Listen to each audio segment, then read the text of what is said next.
you're the co-owner of this business, would you like to share some of your knowledge related to your business? Your question po, how did you come up with the idea for your business and what motivated you to pursue entrepreneurship? Bale, nag-umpisa yung business na to habang kasama ko yung mga friends ko and we were like talking about businesses. Then, since I love cooking, I love foods, and isama na natin syempre pag-iinom kasama, we ended up in this idea na why not put up a business like this since patok siya dito sa Barreto. And hindi naman lahat is nag-accept ng kids and how do you say this, younger ages sa mga bar like this. So I open up a friendly and kids friendly shop para kahit paano family can enjoy, friends can enjoy, everyone can enjoy in this business. Next question po, can you describe the biggest challenges you face when starting your business and how did you overcome them? At first, mahirap kasi yung location namin is marami ng kaparehas ng ganito. So, sa una, mapapaisip ka kung itutuloy mo ba. Kasi parang iisa na lang yung theme eh. Lahat is nagiinom, may pagkain. Well, not everyone does have the food. So, para maiba kami, we focus on foods. Tsaka yung mga alam naming wala sa iba. Na alam namin na pag pinuntahan nila dito lang meron yun. Na babalik-balikan nila dahil alam nila in this place or in this area is kami lang ang meron.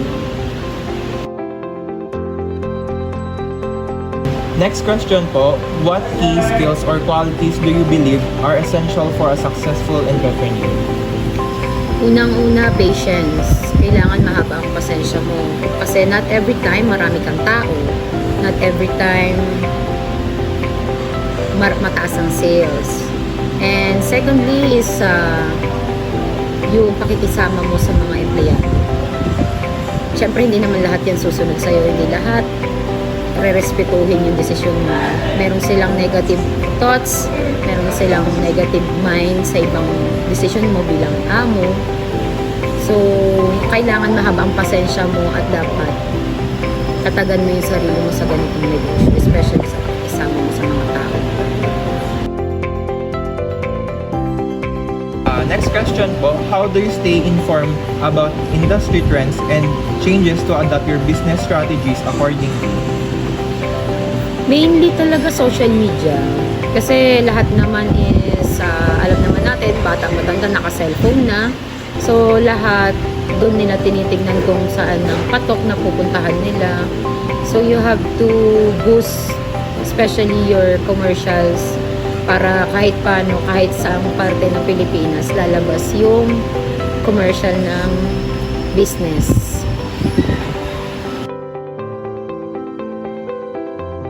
Next question po, could you share a pivotal moment or decision that significantly impacted the growth of your business?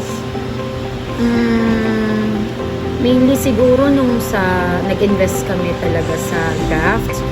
Kasi not all the places here is may ganon. Siguro meron sila isa, dalawa. Pero dito sa amin, talagang nag-focus kami dun sa craft. That's why we have, I think, more than 20 crafts na dito lang talaga makikita. Well, siguro mayroong ibang places like Manila, BGC. Kaya yung iba pag pumunta dito nagugulat para daw sila nasa BGC. Kasi dito lang talaga meron. Yun ang pinaka naging investment dito sa place namin. Next question po, how do you manage and prioritize tasks to maintain productivity and efficiency in your daily operations? Pagiging hands-on. Kailangan hands-on ka sa business mo. Not because you're the owner or you're the co-owner, dapat nasa bahay ka na lang, naghihintay na lang ng papasok na pera. Dapat hands-on ka. Kailangan nakikisalamuha ka sa mga guests para kahit paano nalalaman mo yung do's and don'ts or mga comments nila about your business, if it's good or bad. At least, kung may mali man or hindi tama sa business mo, mababago mo siya and mas ma-enhance mo yung knowledge mo habang pinapatakbo mo yung business mo.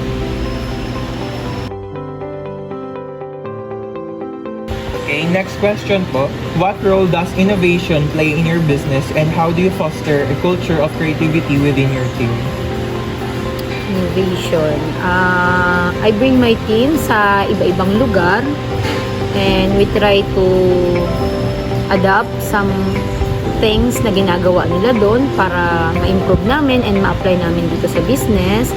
Also, yung mga mas magandang ginagawa nila doon or much better na hindi namin nagagawa dito, we try to apply it in our place para kahit paano mas iba siya sa ibang lugar.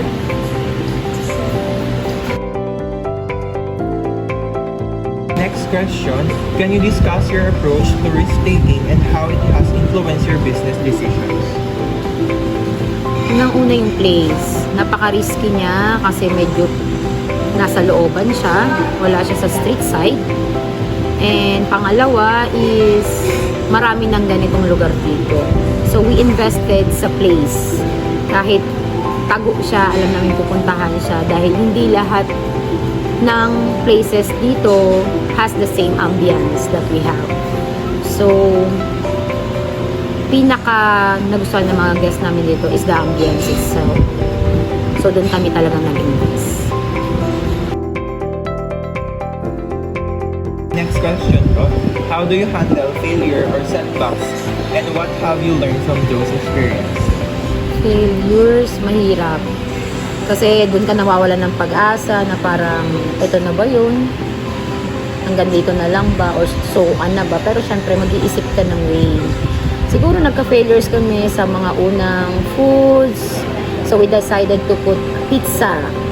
And we make sure na yung pizza namin is wala dito talaga sa lugar na to. Then, yeah, we end up putting live bands para naman ma-enjoy ng families every weekends. So, yun. Not because you failed, susukuan ka agad. Kahit paano dapat mas ma-motivate ka para mag-improve ka, para ma-improve mo yung business mo. Dahil at the end of the day, ikaw rin naman ang makikinabang sa improvements mo.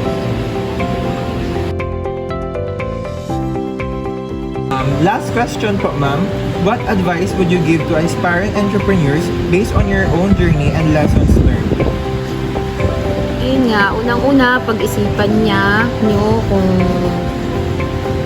ano ang papasukin yung negosyo, business. Make sure na marami kayong alam or at least gather some ideas about your business. And yun, huwag kayong basta susuko. Hindi porket walang tao ngayon, walang tao bukas, ayaw nyo na.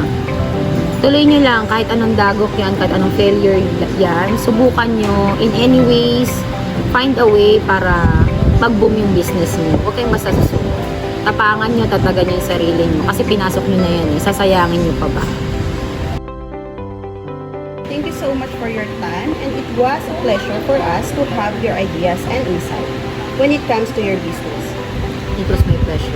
Good luck to your business, ma'am.